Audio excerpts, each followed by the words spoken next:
Commission task force central zone और copyrights authentication field agents ने इतवार 13 अक्टूबर को बेगम बाजार के एक स्टोर से 2 लाख रुपए का नकली सामान जब्त किया। इस दौरान 3 अफराद को गिरफ्तार कर लिया गया, जिनकी शनाख्त 40 साल रमेश कुमार, फील खाना के रहने वाले 22 साल हितेश पवार और इरागड्डा के रहने वाले 34 साल रमेश के तौर पर की गई है। ज्यादा मुनाफा कमाने की खातिर मुलजिमान ने नकली सामान फरोख्त करने वाले एजेंटों के साथ राबता किया और गैर कानूनी तौर पर सामान मंगवाया। छापों के दौरान पुलिस ने उनके कब्जे से नकली सामान, जिनमें good night gold flash combi pack के 444 डब्बे, गुड नाइट लिक्विड के 94 बॉक्स, लाइजॉल जरासीम कश क्लीनर के 702 बोतलें और फेविक्विक के 13,440 सैशे जब्त कर लिए।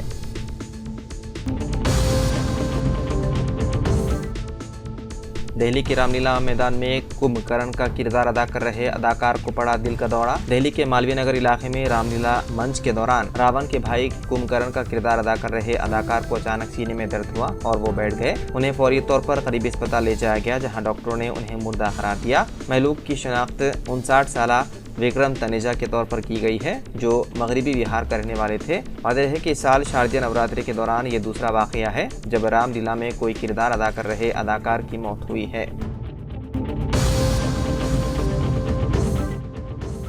हफ्ते की रात मासब टैंक के करीब एक मंदिर के अहाते से गोश्त के टुकड़े बरामद हुए, जिसके बाद पोचम्मा बस्ती में आधी रात को हल्की सी कशीदगी फैल गई। सीसीटीवी कैमरों के तज्जिये की बुनियाद पर पुलिस को पता चला कि गोश्त ले जाने वाले चंद कुत्तों ने उसे मंदिर के करीब छोड़ दिया। पुलिस ने फुटेज पब्लिक कर दी और शहरियों से कहा कि वो अफवाहों पर यकीन ना करें। सोशल मीडिया पर गर्दिश करने वाली फुटेज में आवारा कुत्तों को देखा जा सकता है कि वो गोश्त उठाकर मंदिर के अहाते में छोड़ गए।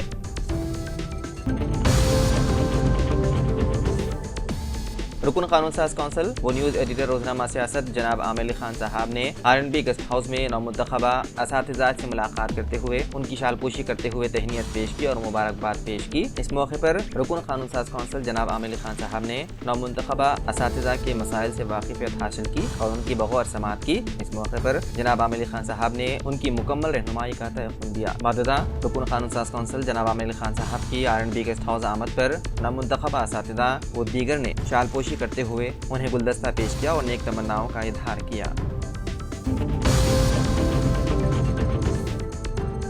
मुंबई के मशहूर सियासतदान बाबा सिद्दीकी, जो अपनी बॉलीवुड दोस्तियों के लिए भी जाने जाते थे, को मुंबई में गोली मारकर कत्ल कर दिया गया। यह अफसोसनाक वाकया उस वक्त पेश आया जब बाबा सिद्दीकी बांद्रा में अपने बेटे ज़ीशान सिद्दीकी के दफ्तर से निकल रहे थे।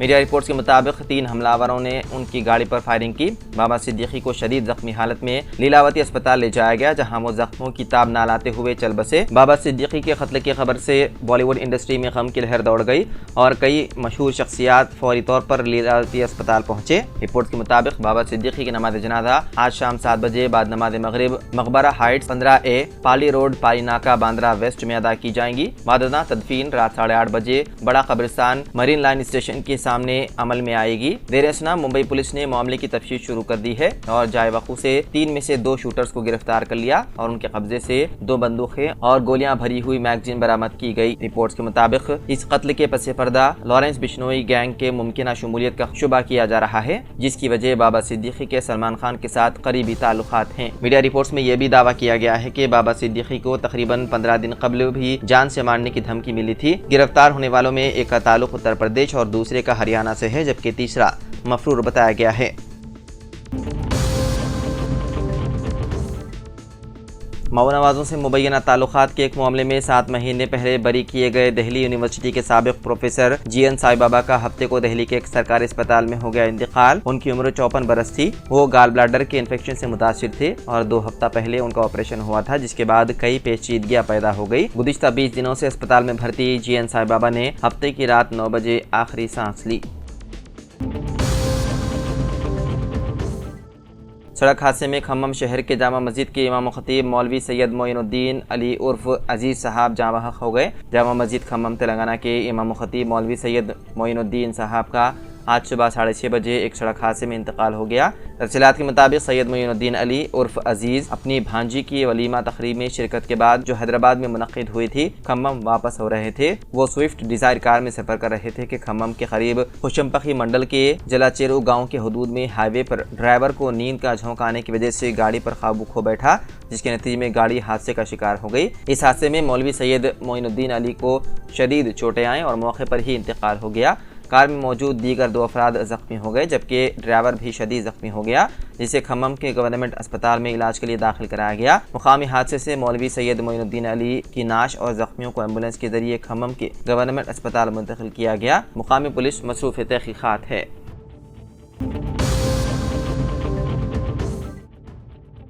बस रोककर खवातीन के आधार कार्ड चेक करने पर मुसाफिर ने कंडक्टर पर बरहमी का इजहार किया। तेलंगाना में आरटीसी बसों में मुफ्त सफ़र की सहूलत से फ़ायदा उठाने के लिए आधार कार्ड्स दिखाना खवातीन के लिए लाजमी करार दिया गया है।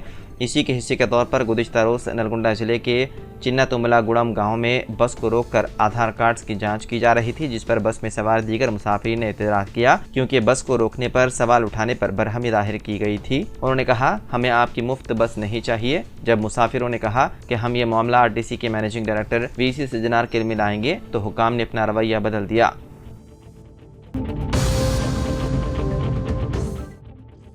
नामपल्ली की मुकामी अदालत ने वजीर कोंडा सुरेखा को नोटिस जारी की है। फिल्म स्टार नागार्जुना ने कोंडा सुरेखा के खिलाफ हतक इज्जत का जो मुकदमा दायर किया था, कल उसकी दूसरी समाअत थी। नागार्जुना और 3 दीगर गवाहों के बयानात कलमबंद किए गए। नामपल्ली कोर्ट ने रियासती वजीर को नोटिस जारी करते हुए आइंदा समाअत 23 अक्टूबर को मुकर्रर की है। वाज़ेह है कि कोंडा सुरेखा ने नागार्जुना के फर्जंद नागा चैतन्या और हीरोइन समंता के दरमियान तलाक के लिए KTR को जिम्मेदार करार दिया था। रियासती वजीर ने अपना बयान वापस लेते हुए माजरत ख्वाही की, लेकिन फिल्म स्टार नागार्जुना ने उनके खानदान की तौहीन का इल्ज़ाम आयद करते हुए नामपल्ली कोर्ट में दरख्वास्त दायर की।